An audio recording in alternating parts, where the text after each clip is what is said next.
presenza, come si diceva, di grandi collegamenti, il grande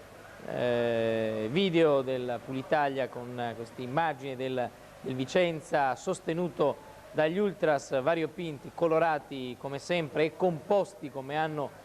potuto dimostrare a tanti paesi così collegati che si può essere primi della classe pur mantenendo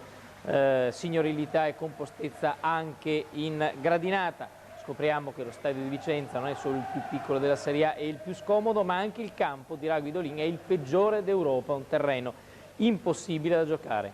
Hodgson già preoccupato prima della gara, Pagliuca si fa su le maniche e si apposta i guanti perché ha già capito che sarà domenica di grande lavoro. Inizia subito Sartor, palla che di destro va verso la porta, ci mette i pugni Gianluca Pagliuca, rivediamo il cross sugli sviluppi di un calcio d'angolo, palla controllata da Gigi Sartor che lascia esplodere Murgita, Otero, vede l'inserimento, il taglio di Di Carlo che sbaglia il colpo di testa ma si ricompone immediatamente e ragiona, vede la correre di Maini, gli offre palla, terzo gol stagionale per Jimmy Maini, una corsa che ricorda quella dello scorso anno con la Lazio, Maini al gol, poi l'abbraccio con Gigi Brivio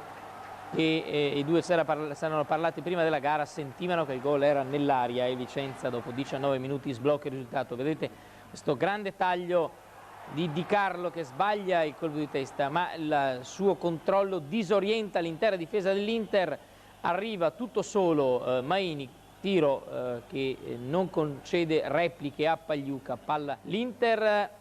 si affaccia in avanti poco prima della mezz'ora, Djorkaeff controlla ma tra Sartor e Belotti non si passa, palla che Di Carlo e Otero poi allontanano. Ancora una iniziativa, Branca,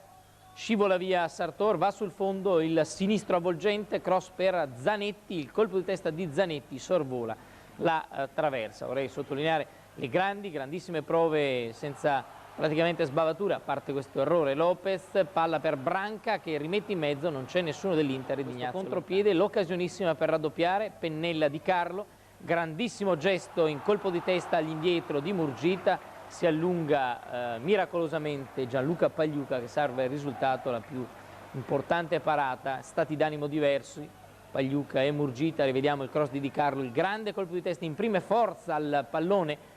una palla che solo un grande portiere, forse il miglior portiere d'Italia, rimane Pistone,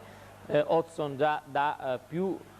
tenore offensivo alla sua squadra, ma si scatena Di Ignazio su questa fascia e non ce n'è più per nessuno.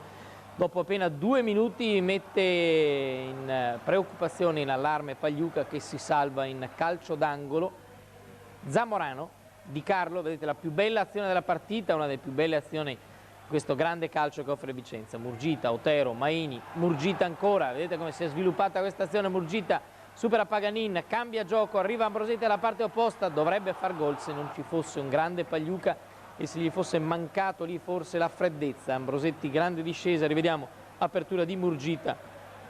arriva Ambrosetti, ha tutto lo spazio per pensare, il suo piatto sinistro però si infrange sulla grande uscita di Pagliuca, rivediamo il grande gesto preparatorio di Murgita dopo una splendida azione condotta in verticale da 5 giocatori del Vicenza, conclusa da Ambrosetti con l'attentissimo portiere dell'Inter a parare. Gran gesto anche di Branca, tiro in corsa a cambiare palo, splendida incursione, arriva al limite dell'area, offre palla per Winter, il cross per Zamorano, chiude attentissimo Di Ignazio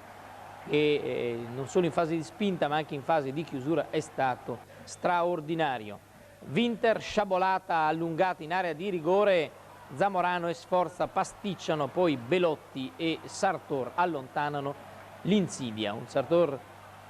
che ha spinto ma ha coperto su quella fascia, vedete la forza di Di Carlo, Ambrosetti ancora una palla buona, attende, si allarga e consente a Bergomi di recuperare nelle file dell'Inter. Attenzione, Branca per Sforza che va giù. È più un colpo di tosse che non un contatto con Di Ignazio che infastidisce il giocatore svizzero che va giù, e poi fiscalissimo c'è anche l'ammonizione per Di Ignazio dagli 11 metri. Yuri Djorkaeff trasforma mandando l'ex interista Mondini da una parte, il pallone dall'altra. Decisione che farà discutere, lo vedremo poi alla Moviole, alla partita, e Pagliuca comincia a preoccuparsi, c'è un calcio di punizione alla mezz'ora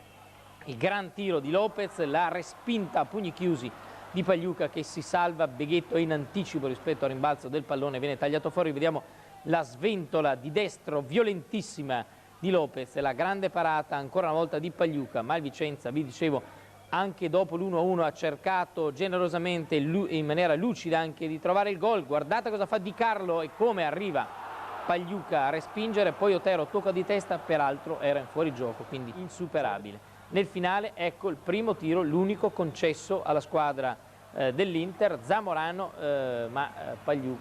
Mondini non ha problemi. Fischia Cesari, tutti negli spogliatoi, tra i fischi del pubblico nei confronti degli interisti accusati di un furto con scasso, le chiavi le aveva in mano Cesari, gliele ha date per un attimo all'Inter che ha aperto la porta di Mondini, altrimenti probabilmente l'Inter non sarebbe mai arrivata ad impensierire il numero 1 vicentino. Quasi un tuffo per i biancorossi, avrebbero meritato di finire